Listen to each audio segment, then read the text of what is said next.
함께 나눌 말씀은 은사는 품위 있고 질서 있게 사용하라. 은사는 품위 있고 질서 있게 사용하라는 제목으로 함께 은혜를 나누려고 합니다. 여러분 한번 상상을 해보십시오. 어떤 교회가 그 교회가 하나 있는데 아주 은사가 정말로 풍성했습니다. 기도가 뜨겁고 찬양이 뜨겁고 말씀을 사모하고 방언도 있고 예언도 있고 가르치는 은사도 막 있는 그런 교회입니다. 이런 교회라면 우리는 보통 정말 부흥하는 교회구나, 정말 신령한 영적인 교회구나, 우린 그렇게 이제 평가할 것입니다. 오늘 본문의 고린도 교회가 바로 그런 교회였습니다.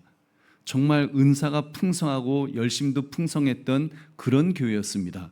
그런데 부흥하는 교회구나, 영적인 교회구나 이렇게 칭찬 듣는 것이 아니라 저 교회 참 문제 많다, 이런 그 지적을 받았습니다. 자랑할 것이 하나도 없는 부끄러운 교회 중에 하나가 된 것입니다. 여러분 참으로 안타깝죠. 은사가 없어서 문제가 아니었습니다. 오히려 은사가 너무 많아서 그 은사가 자랑이 되고 예배가 시끄러워지기만 하고 서로 자기 목소리를 내려다가 정작 교회는 세워지지 않았던 것입니다.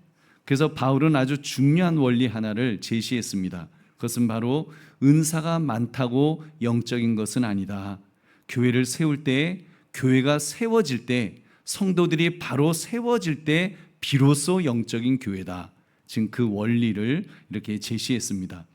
여러분, 그러므로 오늘 우리에게 주신 은사가 과연 누구를 위한 것인지, 나를 드러내는 도구인지 아니면 교회를, 성도를 세우는 그런 도구인지 여러분 정직하게 점검하시는 이 밤이 되시기를 주님의 이름으로 축원합니다. 세 가지를 살펴보겠습니다. 첫째, 모든 은사는 덕을 세우기 위해 사용되어야 합니다. 덕을 세우기 위해. 우리 26절 같이 읽겠습니다. 시작. 그런즉 형제들아 어찌할까? 너희가 모일 때에 각각 찬송시도 있으며 가르치는 말씀도 있으며 계시도 있으며 방언도 있으며 통역함도 있나니 모든 것을 덕을 세우기 위하여 하라. 아멘. 여러분 보십시오. 고린도 교회는 은사 활동이 정말 활발했습니다. 찬송도 있고 가르침도 있고 계시도 있고 방언도 있었습니다. 죽어있는 교회가 아니었습니다. 근데 바울은 그 모든 것 위에 가장 중요한 원리를 제시하고 있습니다. 모든 것을 덕을 세우기 위하여 하라. 덕을 세워야 된다. 여러분 덕을 세운다는 것은 이 건물을 세우듯이 공동체를 함께 짓는다는 뜻입니다. 여러분 교회는 벽돌 한 장 한 장이 쌓여서 한 집을 이렇게 이루는 것처럼 그렇게 은사가 자기 자랑하는 데 쓰이는 것이 아니라 마치 교회가 집이 세워지는 것처럼 벽돌 한 장 한 장처럼 그렇게 쌓여져 가는 그런 도구가 되어야 된다라고 말씀하는 것입니다. 여러분 근데 사람의 죄성은 참 묘합니다. 그 은사라고 하는 것이 은사 말 그대로 선물이지 않습니까? 은혜로운 선물인데 정말 값없이 받은 은혜로 받은 하나님으로부터 받은 그냥 선물인데 그 선물 받고는 그것 가지고 자랑하고 니께 크냐 내게 크냐 하면서 자랑하느라고 경쟁하느라고 정신이 없었습니다. 나는 이런 은사가 있어, 너 이런 은사 있냐? 나는 이렇게 뜨겁게 기도해, 난 내가 기도하면 그냥 기도 응답이 팍팍 되는데 넌 제대로 되냐? 이러면서 그런 걸로 시끄러웠습니다. 이렇게 은사가 그 하나님이 주신 은사인데 자기를 드러내려고 자신을 드러내는 도구가 되는 순간 여러분 그 은사는 교회를 세우는 것이 아니라 교회를 시끄럽게 만드는 그런 것이 된 것입니다. 우리 보배로운 성도님들 우리도 정직하게 물어야 합니다. 내가 교회에서 봉사할 때 말을 하거나 기도하거나 찬양할 때 나는 무엇을 먼저 생각합니까? 나를 드러내려고 하는 것 아닙니까? 아니면 정말 교회를 세우려고 하는 여러분 그런 자세입니까? 이 질문의 답이 나의 신앙의 방향, 나의 신앙의 태도를 여러분 그대로 보여준다고 할 것입니다. 여러분 열심이 없어서 문제가 아닙니다. 열심이 있는데 그 열심이 나를 향하고 있어서 그것이 문제인 것입니다. 생각해 보십시오. 같은 봉사를 해도 어떤 분은 정말 교회 분위기를 따뜻하게 만들고 어떤 사람이 봉사를 하면 교회가 막 시끄러워집니다. 여러분 왜 그렇습니까? 일의 크기가 달라서 그럴까요? 아닙니다. 그 마음이 어디를 향하고 있느냐에 따라서 달라지는 것입니다. 자신을 알아주기를 원해서 자기를 드러내기 위해서 봉사한다면 시끄러워지겠죠. 근데 여러분 정말 교회를 세우고자, 정말 주님의 몸된 교회를 세우고자 그렇게 섬긴다면 여러분 분명히 유익이 있을 줄로 믿습니다. 여러분 그렇게 바울이 지금 고린도 교회에 가르치고 싶었던 것은 바로 이것입니다. 너희에게 은사가 없는 게 아니다. 다만 그 은사가 누구를 위한 것인지, 누구를 세우려고 하는 것인지 그것을 짚어보아야 한다. 이 사실을 지적하고 있습니다. 그러므로 내가 받은 모든 은사를 나를 세우는 것이 아니라 여러분 교회를 세우시고 성도를 세우시기를 주님의 이름으로 축원합니다. 두 번째로 모든 은사는 분별하여 사용해야 합니다. 여러분 분별해서 사용하는 것, 우리 27절 28절 같이 읽겠습니다. 시작. 만일 누가 방언으로 말하거든 두 사람이나 많아야 세 사람이 차례를 따라하고 한 사람이 통역할 것이요 만일 통역하는 자가 없으면 교회에서는 잠잠하고 자기와 하나님께 말할 것이요. 아멘. 지금 바울이 방언을 금하지는 않았습니다. 방언을 할 때 두세 사람이 차례를 따라서 하되 반드시 통역이 있어야 하고 통역이 없으면 교회에서는 잠잠해라. 그냥 혼자서 기도해라. 지금 그런 말씀입니다. 이것이 질서이기 때문에 여러분 예언에 대해서도 29절에서 이렇게 말했습니다. 29절 같이 읽겠습니다. 시작. 예언하는 자는 둘이나 셋이나 말하고 다른 이들은 분별할 것이요. 아멘. 둘이나 세 명이 그 말을 하는데 다른 사람들은 분별을 해야 된다. 그래서 심지어 30절에서는 한 사람이 말하고 있다가 만약에 다른 이에게 계시가 오면 먼저 말하던 사람이 잠잠해야 된다. 우리 30절도 같이 읽겠습니다. 시작. 만일 곁에 앉아있는 다른 이에게 계시가 임하면 먼저 하던 자는 잠잠할지니라. 아멘. 잠잠하라. 여러분과 잠잠하라. 이 잠잠하라는 거예요. 방언하는 자도 잠잠해야 할 때가 있고 예언하는 자도 잠잠해야 할 때가 있다는 말씀입니다. 근데 이 잠잠하라는 말은 은사를 이제 죽이라는 말이 아닙니다. 바울은 분명히 방언 말하기를 금하지 말라고 했습니다. 그러니까 이것은 은사를 이렇게 멈추라는 말이 아니라 교회를 세우지 못하는 방식이라면 멈출 줄도 알아야 한다는 것입니다. 그러니까 절제가 없으면 안 된다는 것이죠. 성령의 사람은 말할 줄도 알지만 교회를 위해서 멈출 줄 아는 사람인 줄 믿으시기 바랍니다. 그리고 29절을 우리 다시 한번 읽어보겠습니다. 시작. 예언하는 자는 둘이나 셋이나 말하고 다른 이들은 분별할 것이요. 아멘. 여기서 중요한 단어는 분별할 것이요. 여러분 예언은 무조건 받아들이는 것이 아닙니다. 성령의 이름으로 강대에서 우리가 말씀을 전한다고 모두 다 하나님의 말씀으로 무비판적으로 받아들이는 것, 그것이 아니라는 말입니다. 교회는 모든 말을 성경 말씀 아래에서 성경 아래에서 분별해야 될 줄로 믿습니다. 여러분 이것은 오늘날 설교를 들을 때도 마찬가지입니다. 여러분이 설교를 들으실 때도 마찬가지예요. 설교자가 말했다고 해서 다 하나님의 말씀은 그 말씀이 되는 것은 아닙니다. 여기서 그 강대 위에서 선포한다고 모든 것이 하나님의 말씀이 저절로 되는 것이 아니라는 말입니다. 여러분 설교는 성경을 바르게 풀어 전할 때 하나님의 말씀이 되는 줄 믿으시기 바랍니다. 그러므로 우리는 말씀을 들을 때에도 물어야 합니다. 정말 성경이 그렇게 말씀하고 있는가? 성경이 정말로 그렇게 말씀하는지를 물어야 합니다. 이것이 건강한 교회의 태도입니다. 이것이 개혁주의 신앙의 그 전통인 줄, 중요한 전통인 줄 믿으시기 바랍니다.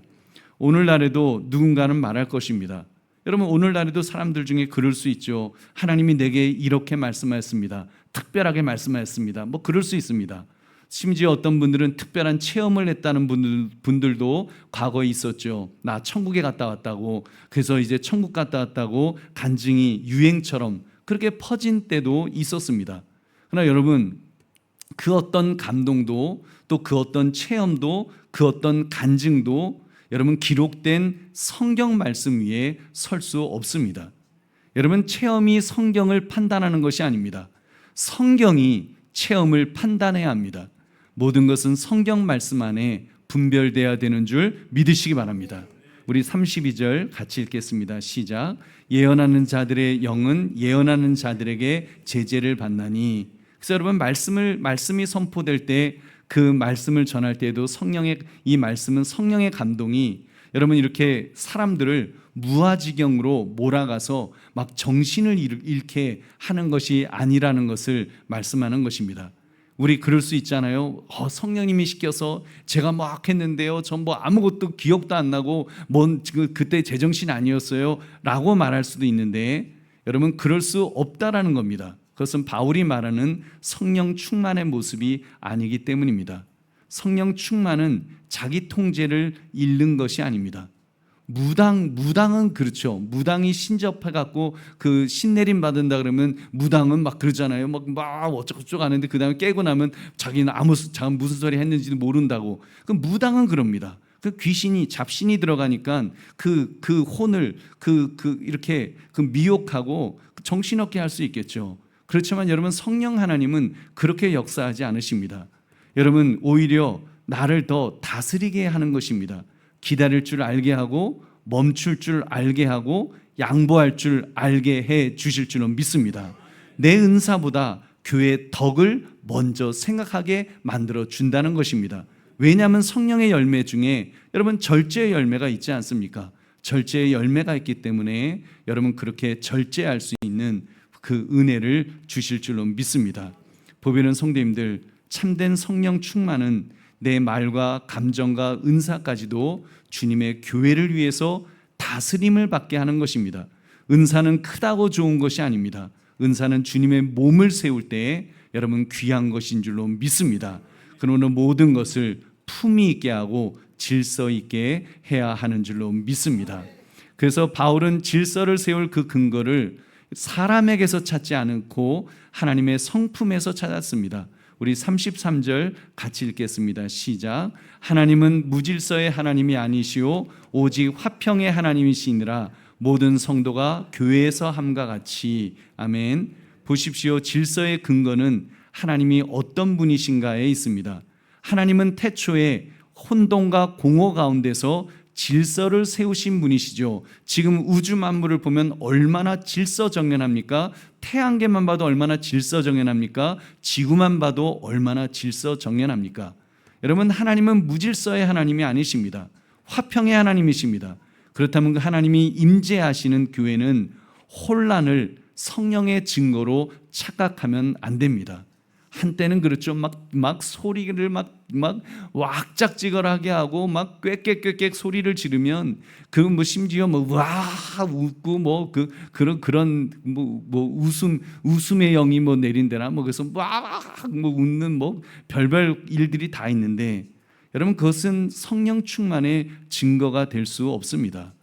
여러분 성령 충만은 오히려 성령께서 우리로 하여금 명확하게 깨닫게 해주실 줄 믿으시기 바랍니다. 그래서 여러분 참된 부흥은 말씀의 권위가 회복되는 것입니다.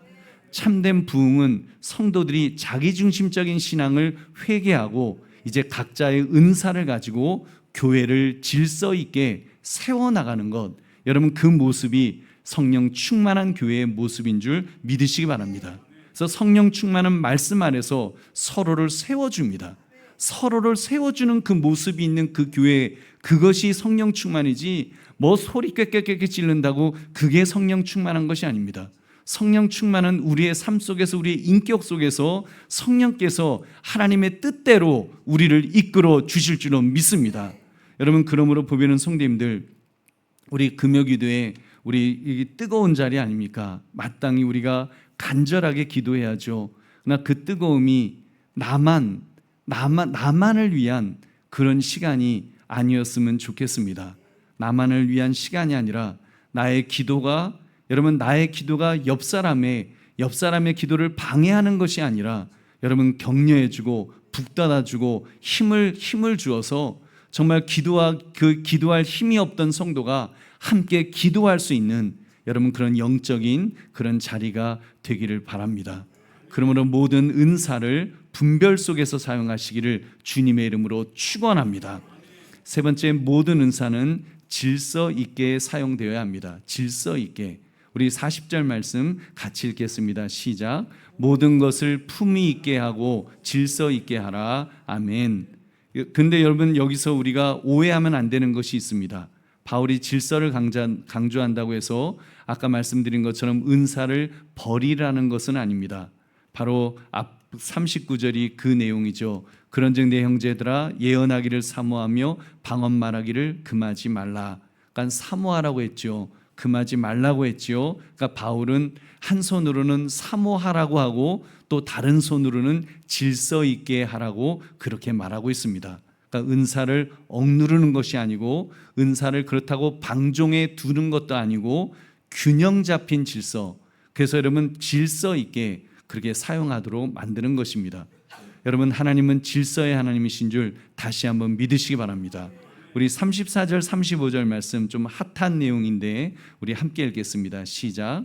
여자는 교회에서 잠잠하라. 그들에게는 말하는 것을 허락함이 없나니 율법에 이른 것 같이 오직 복종할 것이요, 만일 무엇을 배우려거든 집에서 자기 남편에게 물을지니 여자가 교회에서 말하는 것은 부끄러운 것이라. 아멘. 이 말씀이 참 우리 여성분들에겐 참 그 읽으실 때마다 그렇죠. 무슨 그 암탉이 울면 집안이 망한다는 것도 아니고, 이런 말씀이 여기에 기록되어서 이 구절이 사실 여성의 목사 안수를 금하는 근거 구절 중에 하나로 되어 있습니다. 우리 교단도 지금 해마다 여성 안수 문제 이게 논의되는 입장입니다만 아직 의견이 모아지지는 않았기 때문에 깊게 언급하지는 않겠습니다. 다만 이 본문을 두고서 우리가 여성에게는 여성은 은사가 없다 이런다든지 예배에서 어떤 말도 못한다는 식으로 단순하게 읽으면 안 될 것입니다. 여러분, 그보다는 누구도 자기 발언권을 절대화해서 공예배의 질서와 권위를 가볍게 여겨서는 안 된다는 점은 분명합니다. 핵심은 방언하는 자든 예언하든 자든 여러분, 그 누구든 교회의 덕과 질서를 위해서 절제해야 하는 줄 믿으시기 바랍니다. 절제해야 된다. 여러분, 절제에 대한 말씀을 하고 있습니다. 보배는 성도님들, 여기서 우리는 한 가지 더 근본적인 질문 하나를 들여다보면 좋겠습니다. 도대체 무엇이 이제 우리가 질서 있게 우리가 하나가 돼야 되는데 무엇이 서로 다른 우리들을 질서 있게 하나로 묶어줄 수 있을까요?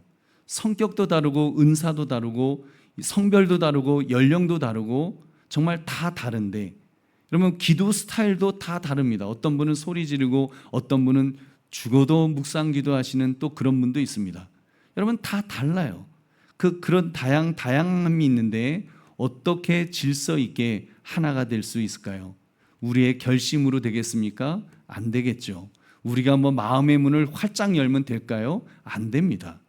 여러분, 우리가 하나 될 수 있는 이유는 우리의 머리 대신 예수 그리스도, 예수님을 중심할 때 가능한 줄로 믿습니다.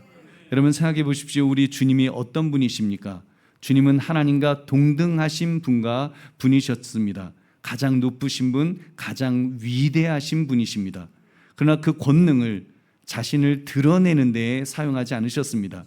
빌립보서 2장은 말씀합니다. 그분은 오히려 자기를 비우셨다고, 종의 형체를 가지셨다고, 자기를 낮추시고 십자가에서 죽기까지 복종하셨다고 그랬습니다. 그래서 가장 크신 분이 가장 낮은 자리로 내려오셨습니다. 자기를 드러낼 수 있는 모든 자격을 가지신 분이 오히려 우리를 세우시려고 자신을 내려놓으셨습니다. 높은 자리에서 자신을 주장하신 것이 아니라 가장 낮은 자리에서 우리를 섬기신 줄로 믿습니다. 바로 이것이 교회를 한 몸으로 묶을 수 있는 힘입니다. 여러분, 우리가 서로를 세울 수 있는 이유는 먼저 주님께서 우리를 세우시려고 자신을 비우셨기 때문입니다. 우리가 내 은사를 양보할 수 있는 이유는 주님께서 그 영광을 먼저 내려놓으셨기 때문일 것입니다. 여러분, 그러므로 질서를 지켜야 하는 것은 율법의 명령이기 때문에 여러분, 우리가 지키는 것이 아닙니다. 주님의 은혜에 대한, 주님의 사랑에 대한 우리의 반응인 줄로 믿습니다. 우리의 응답, 그런 응답이라는 말입니다. 우리가 받은 은혜가 너무 커서, 우리가 받은 사랑이 너무 커서, 여러분, 주님이 나에게 주신 것이 너무 크기 때문에 여러분, 이제 그 주님 앞에 우리가 서게 되면 여러분 자신이 낮아질 것입니다. 작아질 것입니다. 나를 드러내려고 했던 내 자신이 얼마나 정말 보잘것없는 존재인지를 깨닫게 될 줄로 믿습니다. 그리고 주님이 커지셔서, 주님이 위대해지셔서 정말 내 것은 다 내려놓을 수 있는 그런 은혜가 임할 줄로 믿습니다. 그러므로 나를 위해 자기를 비우신 그 주님께 우리가 매혹되어서 기꺼이 질서를 세워나갈 수 있는 저와 여러분 되시기를 주님의 이름으로 축원합니다. 말씀을 맺습니다. 오늘 본문은 우리에게 묻고 있습니다. 그 신앙의 열심이 나를 세우는가 아니면 교회를 세우는가? 여러분, 나의 열심이 교회를 세우고 있습니까? 아니면 나를 세우려고 하고 있습니까? 여러분, 우리가 은사가 부족해서 무너지는 것이 아니라는 말입니다. 그 좋은 은사들을 나를 위해서 쓰다가 우리가 넘어지고 쓰러지고 무너지는 것입니다. 그러나 여러분, 우리 너무 자책하지 맙시다. 바울도 고린도 교회를 지금 정죄하려고 이 편지를 쓴 것이 아니니까요, 다시 세우려고 쓴 줄로 믿습니다. 여러분, 이때 먼저 자기를 비우신 우리 주님을 바라보게 되면 우리는 달라질 수 있습니다. 나를 드러내려는 나를 내려놓고, 아, 주님이 그렇게 낮아지셨군요. 주님이 다 내려놓으셨군요. 주님, 저도 주님 따라서 낮아지겠습니다. 내려놓겠습니다. 나를 사용해 주십시오. 그래서 주님의 몸된 교회를 세워나가는 그 하나의 벽돌처럼, 하나님, 내가 그런 벽돌이 될 수 있도록 나를 드러내는 것이 아니라 정말 교회를 세워나가는 그 한 장의 벽돌이 될 수 있도록 나를 붙들어 달라고 우리가 기도하게 될 줄로 믿습니다. 그러므로 은사는 품위 있고 질서 있게 사용하라, 이 제목처럼 내가 받은 은사를 교회를 세우는 데 잘 사용함으로 정말 우리 신앙생활이 품위 있고 질서 있는 그런 신앙생활이 모두 되시기를 주님의 이름으로 축원합니다. 우리 찬송 한 장 부르고 기도하겠습니다. 나의 입술의 모든 말과 나의 마음의 묵상이 주께 연락되기를 원하는